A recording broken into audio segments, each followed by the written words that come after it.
Hey, Snyder Crusaders. Welcome back to our special, All the President's Men Inside Look at the Trump Cabinet. How excited I am about it. Let's go to the great Sean Spicer, host of the Sean Spicer Show, right here on the First TV every day at 7 o'clock. Sean, great to talk to you, brother. What is different from transition 2.0 that we're in the midst of now compared to transition 1.0 from 8 years ago?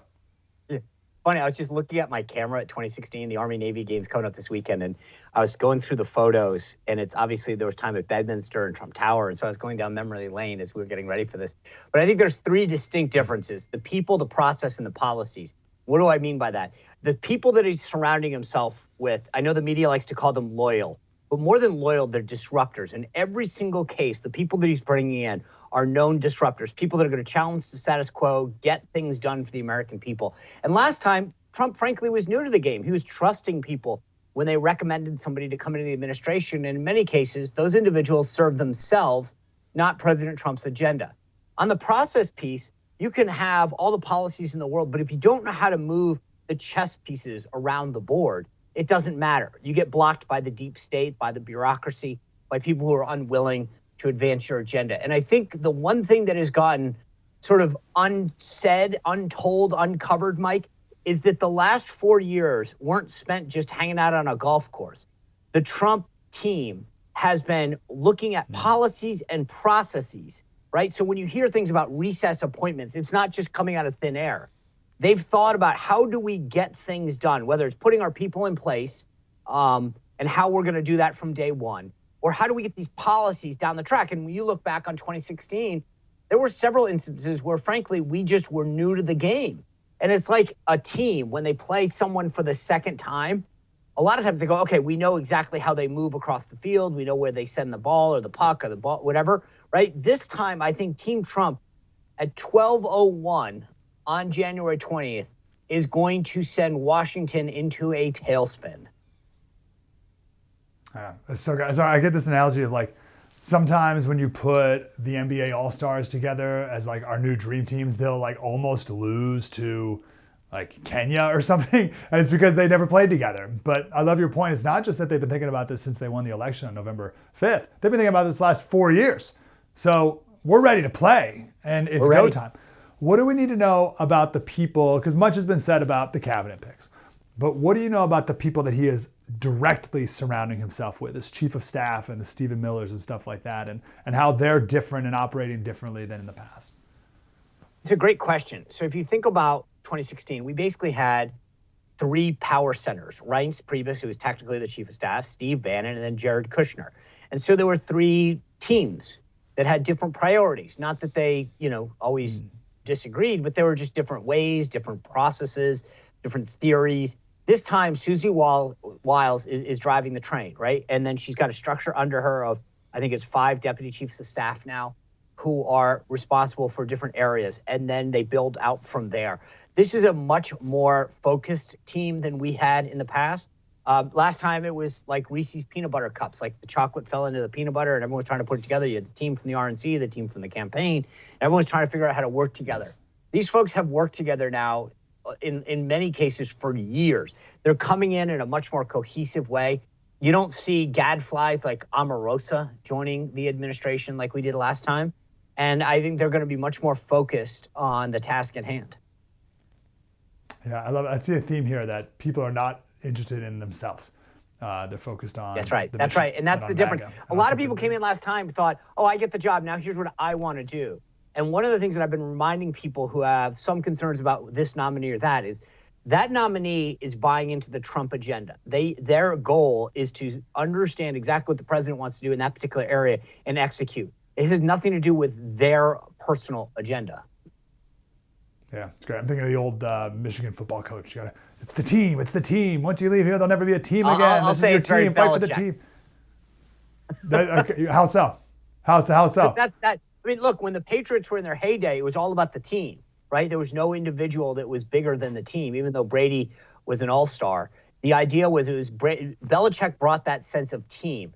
We are one. We win as one, we lose as one, but we are one. And that you're right. I mean, it was literally that sense now of we're all in this together. There's no superstar. There's no one that's out there trying to make a name for himself because they understand.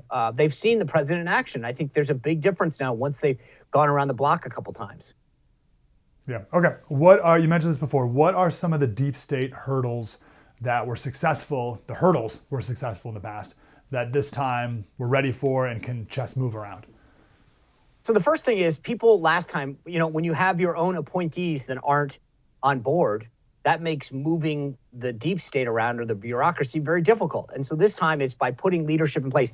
The second thing is there's about 4,000 political appointees that the president of the United States makes. So somewhere roughly about 1,000 of those are Senate appointed. The other ones are they call Schedule Cs. Those are people that day one you can put in place. They've identified a lot of those people. They'll be ready on day one to execute. And so you're going to have people from the top to the bottom starting on day one. They're going to enter the administration ready to execute on the agenda. That makes a big difference. The president last time, look, he wasn't a political figure, an elected figure. He didn't have a cadre of folks to say, okay, I'm going to staff the administration with my people. He was having people bring him folks who he assumed was in his best interest. In a lot of cases, that wasn't. But you can never move the bureaucracy if the people who are the representatives of the presidents don't share that ideology, share that will, because it's not easy. And so you've got to have disruptors and fighters willing to take all those positions to move the direction you want to go. And this time they're there. Yeah, Chris Christie has no say in this administration, is what you're saying. Yeah, pretty much. Yeah. Yeah. Temper my expectations here because I'm very excited. And I'm excited for this. I'm not good. No. I won't do that. I'm not going to do that. Okay. I share your excitement. I am literally clear your schedule for the afternoon of January 20th. Get some popcorn. Make sure you've got water to stay hydrated. But I'm not telling you, I'm excited. I think there's so much that's going to get done on that first day, in that first week, in that first month. So don't let anyone temper your expectations. Let's go. Good. I don't want ready. to. This is good. I left it to you to temper it, and you reject me. You rebuked me before I even got the question out. So no one can temper it. Stay excited. Now, okay. All right, hold on, though. We're going to talk to Ron Johnson in just a few minutes.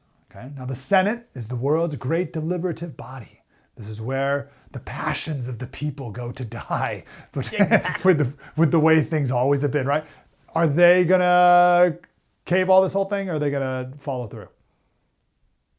Well, I think that might have traditionally been the case, but I think President Trump and his team, look, Heritage Foundation just put $1 million into a campaign to pressure senators to pass his nominees. They're not getting a pass. There are no excuses this time. You will be primaried. We have no excuses. We have a 53-seat majority. Yeah, Susan Collins is in cycle this time from Maine. Just a little bit of a pass because we need her vote. But beyond that, no excuses, folks. Let's go. And I think that the Senate traditionally would have played a game. Well, President Trump made it very clear to John Thune when he was running for majority leader. You have an agenda. Be ready to pass it. No excuses. Stop whining. And I think Thune put out a schedule that indicates, at least initially, that he's on board. Love it. Other than Sean Spicer's show every day, 7 o'clock here on The First, where else can people follow you? SeanSpicer.com. Actually, by the way, I've got a lot of behind-the-scenes photos that I'm going to be putting up this Friday. So if you're interested, go to SeanSpicer.com. You can see all things about my program here on The First. But also just I'm loving to share some of the stuff from behind the scenes during the transition, the Army-Navy game that we went to in 2016 and in the future. So Check it all out.